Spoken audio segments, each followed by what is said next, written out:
secara berbeda di platform-platform yang saya sebutkan tadi.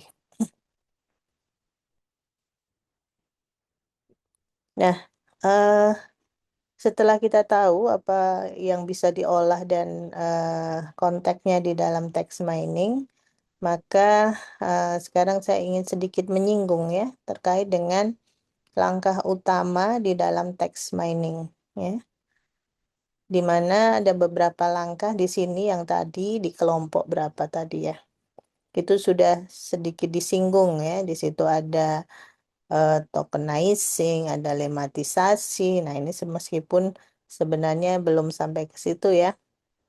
Jadi langkah utamanya yang pertama adalah kita harus mengidentifikasi language-nya dulu.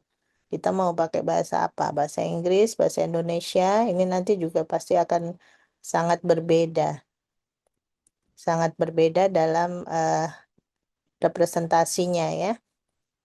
Yang kedua adalah memisahkan kalimat-kalimat. Karena kalau kita berbicara text mining itu berarti kita berbicara mengenai dokumen atau kalimat yang banyak ya, yang bisa panjang, tidak sekedar satu kata gitu ya, tidak sekedar satu kalimat, tapi bisa juga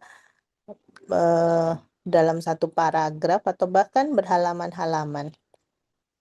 Maka langkah kedua adalah kita harus bisa memisahkan dulu kalimat per kalimat, baru kemudian dilakukan tokenizing atau memisahkan token-token dalam satu kalimat tersebut.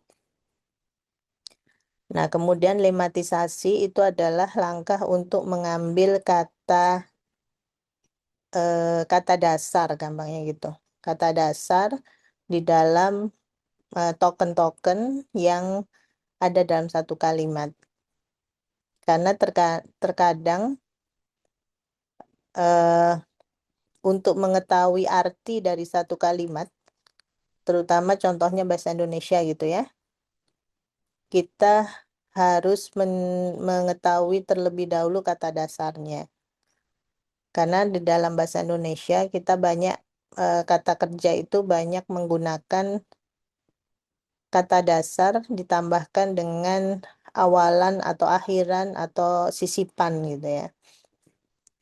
Maka untuk mengetahui artinya, maka kita harus mengekstraksi kata dasarnya. Itu adalah inti dari lematisasi. Kemudian melakukan resolusi anafora, lalu menentukan ekspresi reguler atau regular expression untuk membentuk sebuah pola yang kita ingin dapatkan dari text mining, atau maksudnya yang mau di mining itu mempunyai pola seperti apa. Misalkan kita ingin mencari kata-kata yang tadi name entity, berarti ada kata-kata dengan pola tertentu. Nah, itu kita nyatakan dengan regular expression. Nah, setelah itu nanti regular expression seperti apa ini seharusnya kalian sudah dapatkan di mata kuliah teori bahasa ya. Tuh.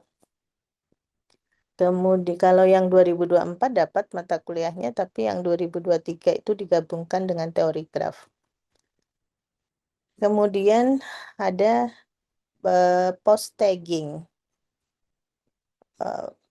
Post tagging itu digunakan untuk menandai kata-kata itu termasuk kata apa. Contohnya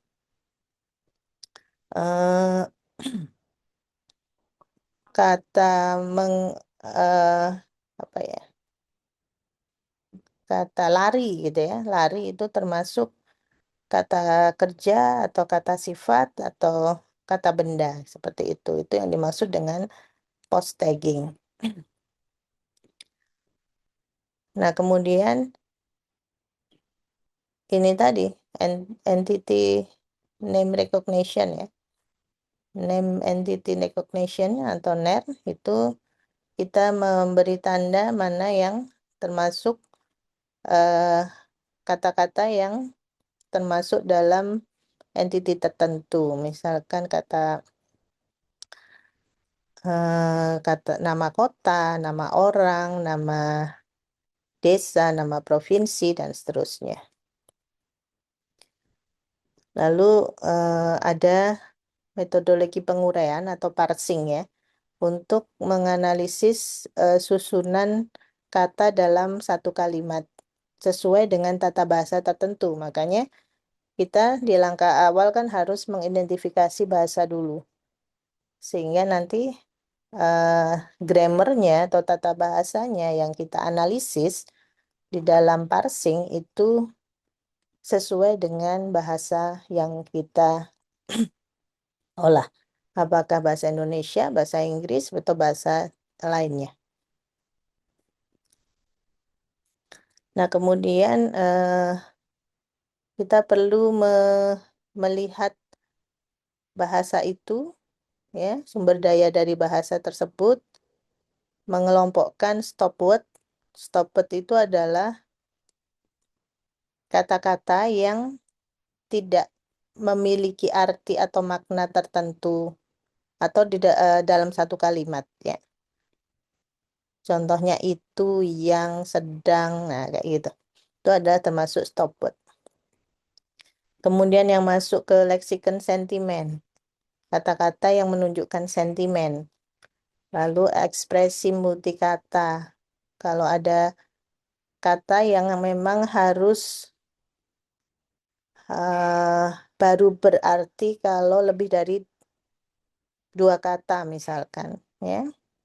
Misalkan tulang punggung. Nah, jadi kalau kita punya dua token, tulang dan punggung, tulang sendiri, punggung sendiri tidak bisa memaknai kata yang sebenarnya. Tapi kalau digabungkan, itu akan mempunyai arti yang berbeda gitu. Itu ekspresi multikata. Dan juga harus memperhatikan ontologi dan ontologi itu makna susunannya ya, dalam susunannya.